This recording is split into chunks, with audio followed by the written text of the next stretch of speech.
Hey gang, Kelvin here.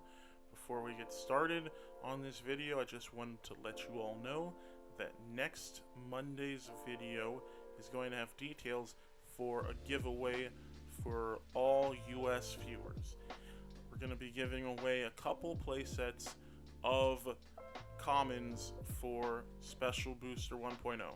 That's all commons. So if you win this, you will get 4 copies of every common in Special Booster 1.0. Got a few of those sets, as well as possibly a couple other things that I'll be giving away. So go ahead and check out that video for details. Alternatively, you can check out our Discord server. The details will be posted there as well. So come on down. The link is in the description of this video. We chat, talk about deck building, and do all kinds of fun stuff. So please check it out, and I hope to see you soon. Now please enjoy these gameplay clips. So this first matchup is against the legend himself, True Champion Steven, and he's playing his Lilithmon build. He goes first and drops Impmon and Devimon, which is pretty, standard. I opened with Guilmon, which wasn't like super awesome, but I was against purple, so I was like, he can probably build a discard pile. I went into Dark Tyrannomon hoping to dig for an ultimate or just something to play, because my hand was just loaded with rookies, and I think I just drew into like an Agumon or something, so I dropped a Biomon to try to choke him a little bit. And he came at me with the Impmon because of course he would, and it died in the security, as he planned.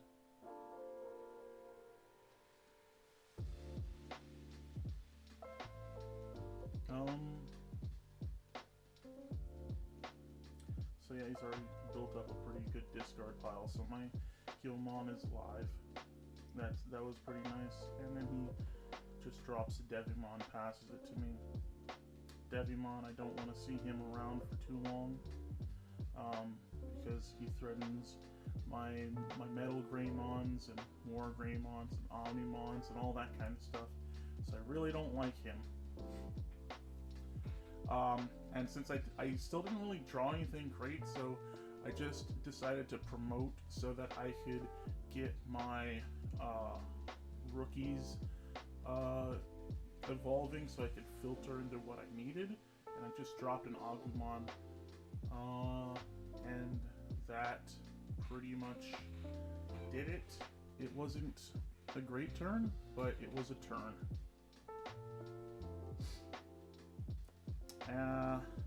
And you'll see in some ways that kind of paid off, because then he Heat Vipers me right here, and so having 3 Digimon on the board meant I still was able to keep a little bit of board presence even after getting hit with the Heat Viper. And so on my turn I go into an Agumon, and I finally start to draw into my good stuff here. So I go into the Dark Tyrannomon, digging a little more, and I think that draw was where I got my Tai.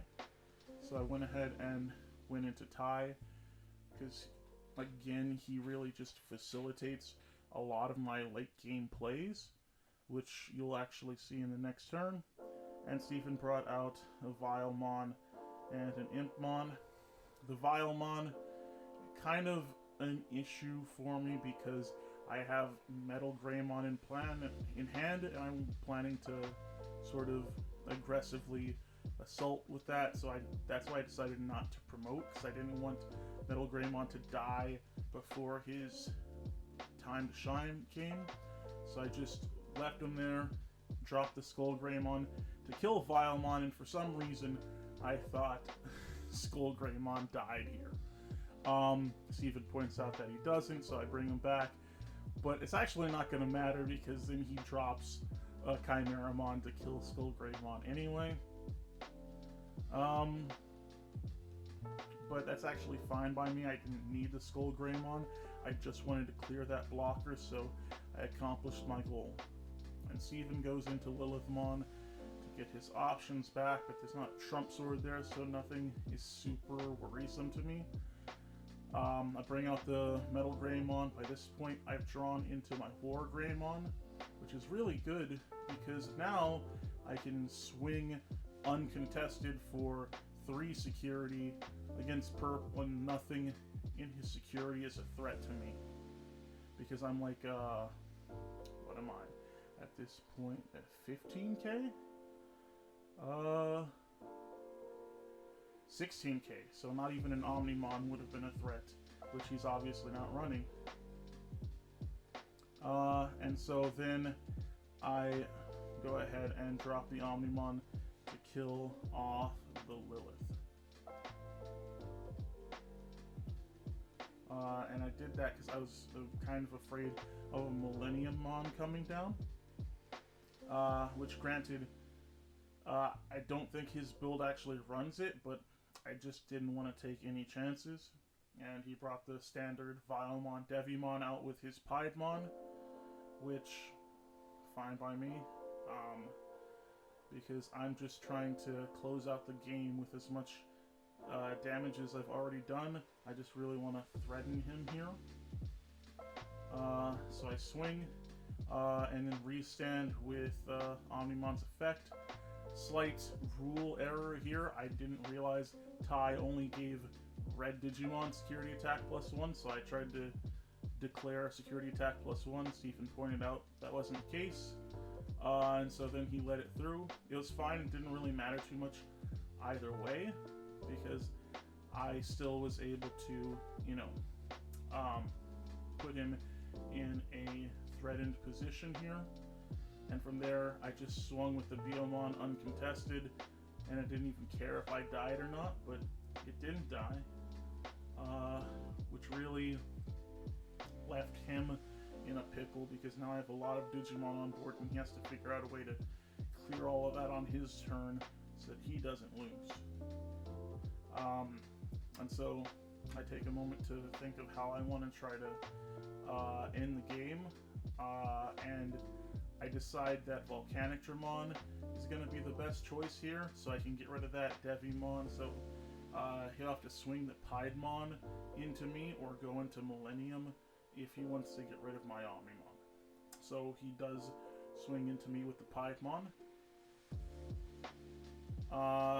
And at this point, he's got a lot of memory to work with, but he needs to deal with so much that it's just tough. So he swings in to my Biomon with the Wizardmon.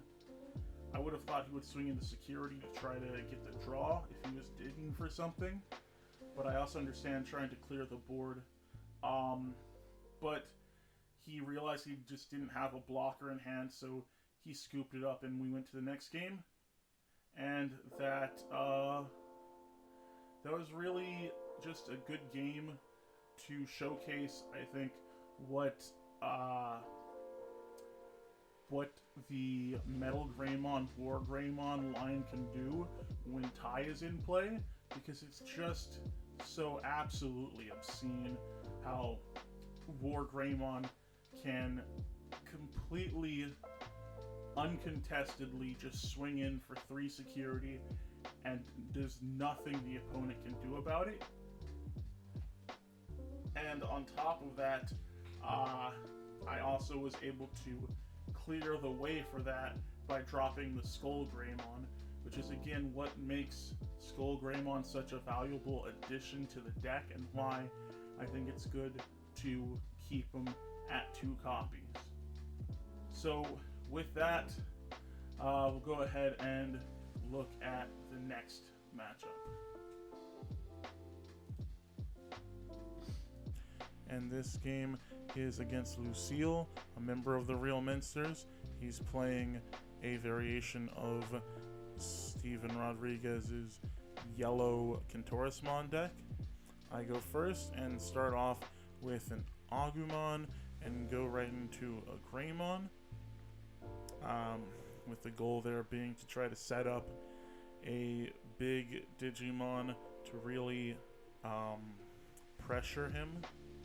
Specifically, I'm going for MetalGreymon. He opens up with Salamon and then evolves into a Unimon, which is a pretty common play for him. We play a lot, and so I sort of know his deck inside and out, which kind of helps me a bit, but it's still a solid deck, so I don't think that it takes away from what this matchup is. But that being said, he also drops a TK to start, racking up that memory on his turn. Unfortunately for him, he's now given me enough memory to really put him in a bad position, as you're about to see. So I bring up the Greymon, and then I'm going to evolve it into a MetalGreymon, specifically the Virus MetalGreymon, the secret rare. I go down to 1, and then because I know there's nothing in yellow that's really a threat to me, I swing into security for 12,000 with the Greymon, because he has the MetalGreymon has Greymon and Agumon under it, so it goes from being 9,000 to 12,000 and security attack +2. So even though I'm giving him 4 memory, it doesn't matter, because I know that short of a 7 heavens early on in the sequence, nothing in his security stands a chance of hurting me. So I hit him for 1 with the Gatomon to a TK. He has to resolve that first, and after he resolves that, the next card is Mistymon. And like I said, none of that can do anything to me, so it's his turn. I've also made it so that he's not really in a position to easily respond to me, because he doesn't have enough memory to play anything that could kill my MetalGreymon other than 7 heavens. So he goes into Sirenmon, and again, without a 7 heavens, he doesn't really have anything he can do to take me out. Even a Slash Angemon would be just shy of the memory he needs to take me out, so he instead opts to drop a Unimon so that I don't wipe out the rest of his security, which makes perfect sense. However, it's going to then again allow me to do some really nasty things to him. So I go into WarGreymon, so that again I'm at security attack +1, and I'm a really big body, and I force him to block with the Unimon so he doesn't lose the rest of his security. And then I go ahead and just drop the Omnimon to kill his Sirenmon, completely clearing his board and leaving him with pretty much nothing he can do now, because there's nothing that can really kill Omnimon from this point unless he dropped a Polyphony and a 7 heavens together right now, which again, if he had the 7 heavens, I would have expected him to have already played it, so not too worried about that.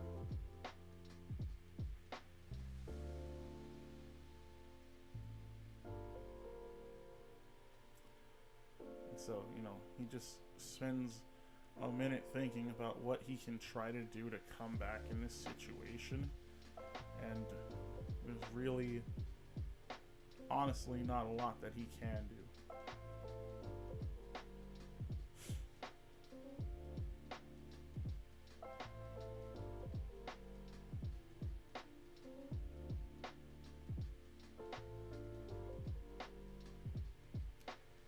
of thinking right here. And this is where he makes a really big misplay, I think. Instead of dropping the Unimon, hardcasting it so that I would not be able to just completely end the game this turn, he instead decides to evolve into it, and then he drops a Repamon and finishes off the turn by going into Sirenmon. And he briefly reconsiders the move, and he considering switching something, but he then decides that it's too late, and so he just leaves it as it is. So my turn comes up, and I bring out my Guilmon after unsuspending, because I've got game on board as long as he doesn't have anything in the security that can stop me. So I swing first with Omnimon, and the reason I'm doing that first is because I want the bigger Digimon to swing before the Seven Heavens if it's in there, but then I want to swing with the Guilmon so my Digimon won't get killed. And he's dead, but that's fine because I'm then going to finish the game with Omnimon. It was a quick game, but I really like this game because you can see the power of MetalGreymon in a situation where your opponent doesn't have a blocker, and it's not reasonable to expect them to have a response with all of the memory that you give them from using MetalGreymon. So I think that that's really the time you want to swing with him. Other than that, it's probably not the best move to swing.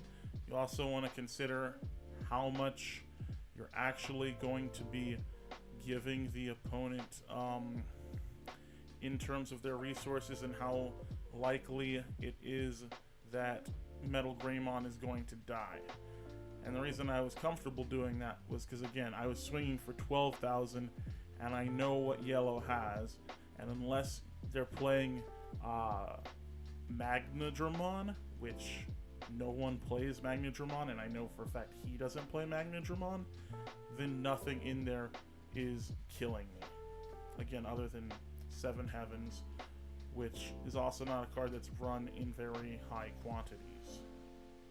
So that's why I felt pretty safe doing what I did, and why I think that if you're going to be using Virus MetalGreymon, you need to be aware of what's in the meta at the time, what kind of cards your opponent could have in security, and what sort of deck you're fighting against, so that you know how safe is this attack.